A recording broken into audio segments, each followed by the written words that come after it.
Imagine being able to publish a book that sells over and over and over again, not even letting up for a minute. We're talking if you were to publish a book back in August of 2018 and it's still selling the same to today in 2023. Well, that's what brings our guest to today's podcast. His name is Sean Cannell, and he actually happens to be the forefront of a channel called Think Media on YouTube, where they share a lot about video content creation. In fact, I learned a lot from Sean Cannell over the years and even attended one of his events in Las Vegas called Grow with Video.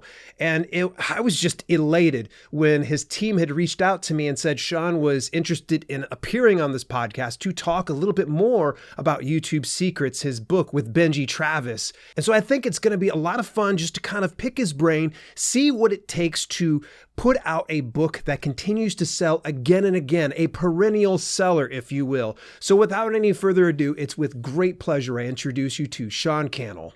Sean, YouTube Secrets was launched in August 2018. It's just absolutely fantastic to see this book continues to crush it. It is a perennial seller.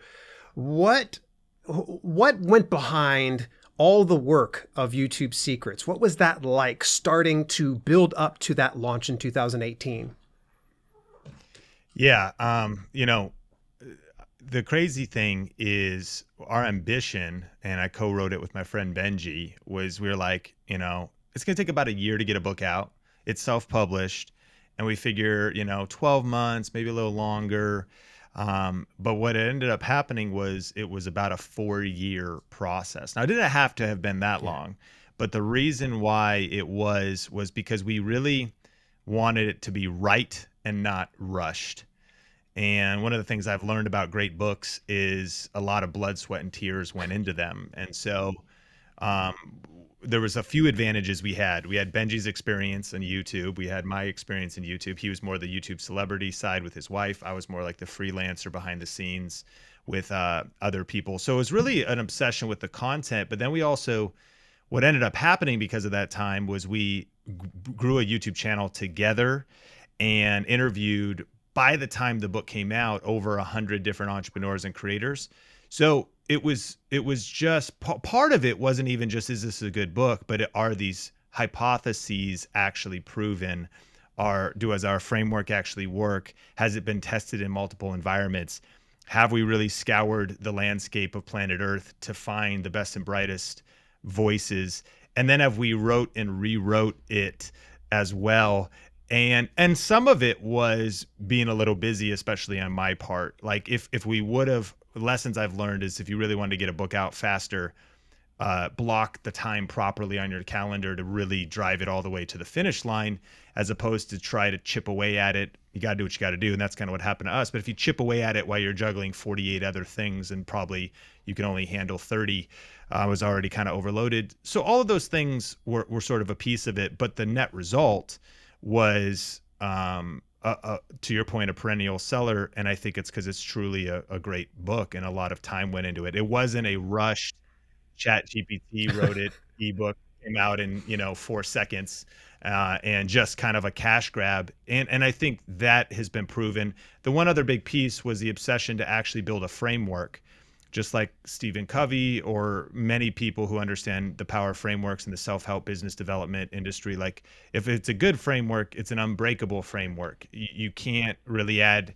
you could add something to it, but it's unnecessary. You can't take anything away. Does it stand the test of time? And that's a weird thing to say with a book about YouTube and social media. But the cool thing is the 7 C's of YouTube success in part 1 of the book are timeless as long as the platform remains. And that's still true today, now that we're, fast forward 5 years past the launch date of the book. But the second part was then more tactical, strategic now stuff. And that's why we had a second edition. So the second edition was a rewrite, a deleted chapter, some new chapters, polish, And that is now just overlaid over the original Amazon listing. So we retain the reviews. I think I learned that from Tim Ferriss.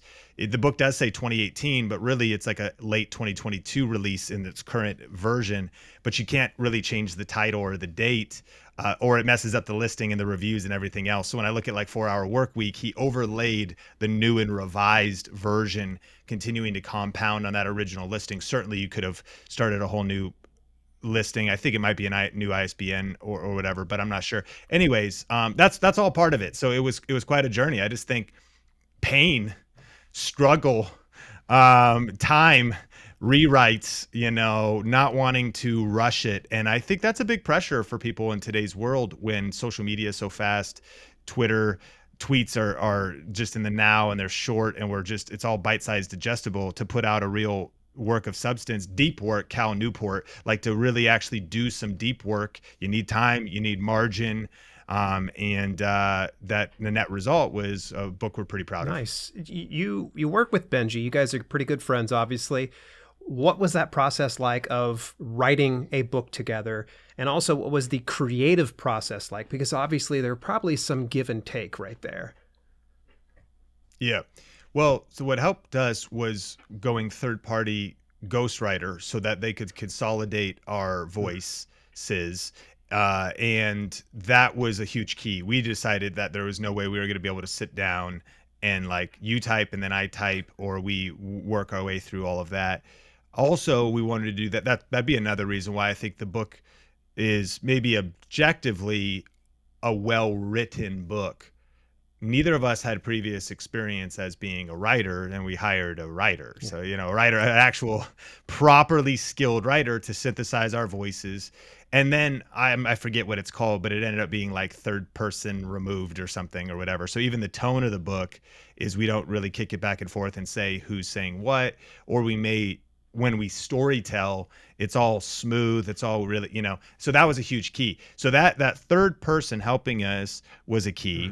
Our brainstorming process was kind of corkboard, note cards, writing out chapter ideas, working on the outline, and then contributing to it, our strengths and weaknesses. So for example, like when we talk about the community C, out of the 7 C's of YouTube success, him and his wife with their vlog channel have built a massive kind of community, and he told certain stories that related to that aspect. So it kind of naturally flowed there. There's a chapter all about search-based SEO, ranking videos, which is like my favorite thing.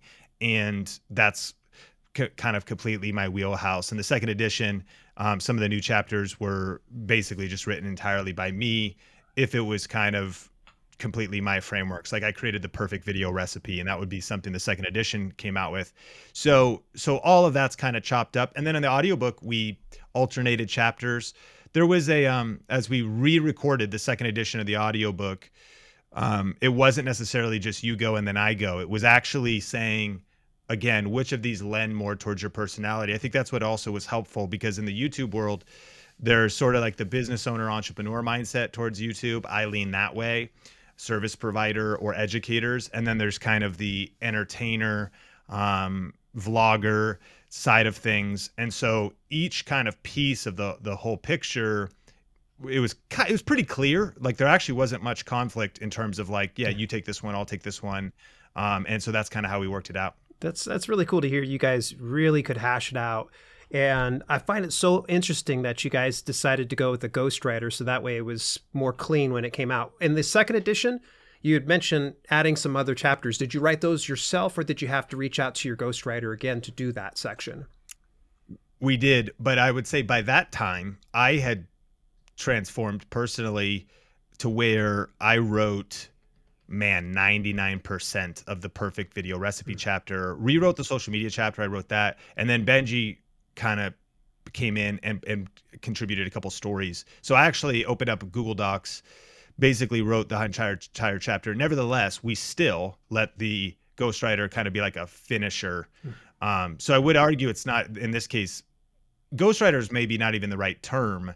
It's more like writer synthesizer, because In some cases they might do crazy amounts of heavy lifting, especially towards the second edition. It was kind of very little. We're doing heavy lifting on the research and the data and the study. And so it's more like polishers, making sure things are right.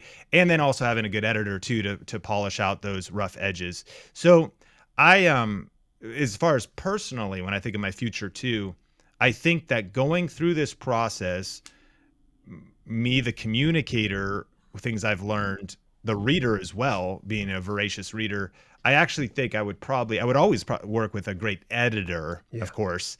And maybe, somebody that helps do that fight, like just adds gasoline to the fire that's already burning. As far as today goes, but I do actually have a lot of confidence I've built going through this process, in writing myself. And so it is something I am ambitious to do, not exactly in this season, but thinking about what's the follow-up, what's next, what are some of my solo projects, perhaps, traditional publisher on the next move, and some of those thoughts. But it's actually not even the biggest problem I'm trying to solve at this moment, but those are just a few thoughts. So this book has just been a massive success because I've watched you this whole time. I've got the first edition. Now you've convinced me I need to go get the second edition now. So what kind of work did you put into marketing this? Like, how has this been a hit? Besides the fact it's a great read, what went into you sending traffic there and getting it to where it's consistently performing? Yeah, a lot. So, this goes back to, I think, to a couple of things I've learned. What I worked at a church, and I was on staff as the marketing director, basically, and I helped the pastor write and launch books. I went to a Ryan Deiss digital marketer event about Kindle EPUB, and we got software to turn a Word doc into a Kindle book from that offer.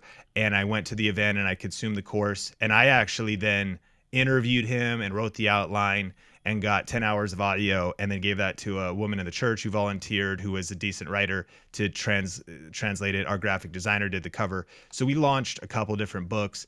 And so in my study of marketing in general, in my study of books, and in my study of events, those things seem related, that 99% of people grossly underestimate the amount of effort and actions needed to make a dent in the noise of getting people to buy tickets to an event or getting people to buy your book.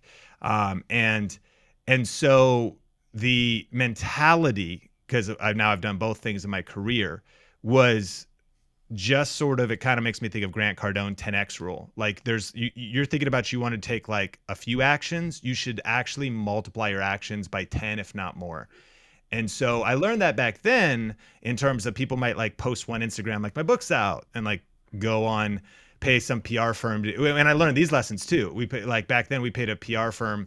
Thank God it wasn't my money. I never would have approved it. It like over 10 grand, and got like 2 traditional radio spots or something that absolutely made no dent in book sales. Whereas on the flip side, I was doing content marketing to free lead magnet to list building, understanding that if you want to just sell a bunch of books, you want to just press send on an email list that you started building 10 years before you wanted to launch your book. Like, I had learned these foundational principles. I learned from Chalene Johnson. She's like, I went on Kelly Ripa and like Good Morning America and sold no books. I partnered up with podcasters and people that had email lists, and they sent one email, and I sold thousands of books. So you started learning like where are the things, that actually drive book sales. And then could that be your borrowed credibility, building a relationship of people you're going to collab with, or that may promote for you, and or digging your well before you're thirsty. So I was coming in with maybe almost a decade of experience, counting the 4 years of preparing. That was another piece of YouTube Secrets. We were building an email list for 4 years. We were building a YouTube channel for 4 years. We were building Michael Hyatt platform, a platform for 4 years. In addition to our other platforms, that was another reason why we hit pause. It wasn't as much procrastination. It was, I remember as soon as we got the ball down the field of, we're going to do this, we're committed, we're going to have a writer help us, and we're let's have it out in about a year. It was actually, now that I recall, I was like, no, let's actually set a goal to have at least 25,000 people on an email list before the book comes out. So the work we have to do now, we could be writing it, but actually step one, because yes, you could talk about it on your vlog, and yes, I could talk about it on my random YouTube channels, but do any of those people actually care about this? So let's reverse engineer a platform that would care about this exact book topic, an email list that would care about this exact book topic. So to consolidate the 2,643 different tactics that I apply to book marketing, I think that is the big answer. It was YouTube videos with awareness. It was going on other people's podcasts, making your own content across platforms, build an email list. Think about different. We did ultimately do some PR, meaning we had somebody help us write some LinkedIn articles. I don't think those did very good, but they were right. Turn some of the chapters into articles. If you could get traditional media. These days, I personally have been featured. The book was featured in Forbes, not the main thing, but I don't even know if it counts, because it's like some writer at some buried place on the website where it says this isn't even like a Forbes thing, but you got Forbes and you have the logo for your website. But on the flip side, I ended up getting in CNBC properly. They did like a 10-minute mini documentary on me in terms of some of the stuff we've done. And these days it's like Vox. Was it Vox? It was Vice. We got Vice. We got in, Forbes, Entrepreneur, Success. And not that wasn't all necessarily a part of the book, but all of that to say is it's sort of, your listeners would understand book, credibility, brand, awareness, platform. And so without, getting too granular, it was like all of the things, a lot. My friend Rory Vaden talks about this. Like you just got to do all the things, and it's like the compound effect, the flywheel effect of all of them. Even in some cases where you're like, this didn't work out, but we got it over indexed over here. We got more results from this activity, or we went on 10 podcasts, but it was really one that like did well. And then a friend of mine said also, a big key to a successful book launch is don't even just launch it, but keep it going. And his thing was, he said, do at least one thing every week where you're talking about your book, basically forever. So a lot of times people think about 1 week or 6 weeks, or like, how do you, like, what's fascinating is I would argue we were somewhat disappointed with the opening week, and it wasn't coordinated very well because, we ranked on Amazon or whatever, but no Wall Street Journal or anything. I don't even know if we would have qualified, or like USA Today. Like we could have hit USA Today by volume. Fast forward to today, and the book is over 100,000 copies sold. So we didn't have any super flashy besides legit Amazon #1 spots in certain categories, but nothing outside of that. So while the opening week wasn't that impressive, and I sometimes think that's what everybody focuses on, the longevity is much more impressive. And so I think the slow and steady wins. I think too many people think you're exhausted, you get to the time of the book, you just promote it a little bit, and then you're on to the next thing. Like we're on the same thing. And we wanted to make it better, wrote second edition, and then still talking about it. Even as I talked to you, I was on a flight yesterday thinking, man, I got to just circle back and keep promoting the same book. People also get tired. They're like, I should write a new book. I heard Dean Graziosi, when I think he hit 100,000, his team was like, congrats, this is amazing. Like, all right, what's next? What's the next book? He goes, next book? We're only at 100,000. Like we could keep promoting this book. Like, let's talk about it more, double down. How do you say the same thing in new ways? How do you share the same message in new places? How do you keep just doing what you did once before and networking more? And you got a couple new followers. Everyone forgot about it. Or even if they heard about it, there's so much noise. You need 10, 20, 30 brand impressions, to even break through the noise. And people are not necessarily in the moment where they're caring about that, but they followed you for a while thinking they may want to do YouTube. Now it's 6 months later, and now they finally decided, and they forgot you had a book because there's 48 books. So summary, I've said a lot though, is to absolutely multiply the number of actions you think it takes. Do all the things a lot. That'd be reverse engineered on your work ethic too. But I just sort of had like a psycho mentality. Like I'm going to do 10,000 things, 10,000 times. And, net result is the book is done okay. Yeah, I'd say for sure, far beyond okay, because I feel like you are the gold standard right now in the niche of talking about YouTube via platforms like Amazon and beyond. So congratulations on all that success, man. I knew we'd be able to fill 20 minutes like it's nobody's business, but I think you are the perfect person to answer this question because I've always found a lot of your message to be motivational and inspirational. This is another reason why, folks, you got to pick up a copy of YouTube Secrets and you'll see why I dig Sean so much. So what advice do you have for aspiring authors and self-publishers out there? Thanks again for having me. And, I think that one of the hardest things I've ever done in my life with Benji, co-author, is write a book. But one of the most things I'm most proud of in my life is writing a book. And it transformed me. There's maybe the public benefits, and there's certainly those are the accolades. But what I would encourage aspiring writers is to be less worried about the destination and more excited about the journey, and understanding that, okay, hopefully it leads to massive sales. And of course it could also lead to a lot of, if your education or, business, entrepreneurship, maybe it's to build your business. It's a business card. It's all these different things. But I just encourage, finish your book, get your book done, get it out there, because you'll be a whole different human being by going through this process. And as you know, a lot of books get sidelined. A lot of books don't make it to the finish line. A lot of books get started, but don't actually end up getting finished. So maybe someone's listening. I'm certain probably someone's listening to this right now, and it's halfway done, or it's done, but it's not edited, or it's not quite perfect yet. And you're exhausted. The framework doesn't quite work. It doesn't feel like it flows properly, but you are just exhausted, and you've given up because it's maybe a little confusing. You're in the messy middle.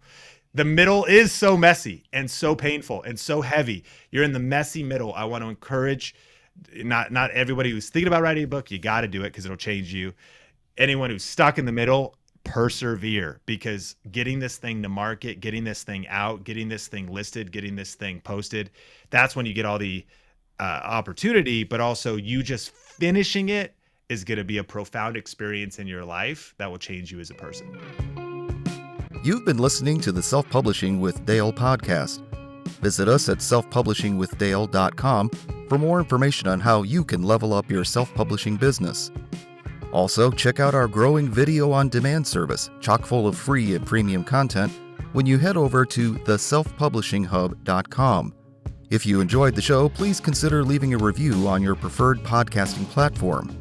We thank you for tuning in, and we'll see you in the next episode.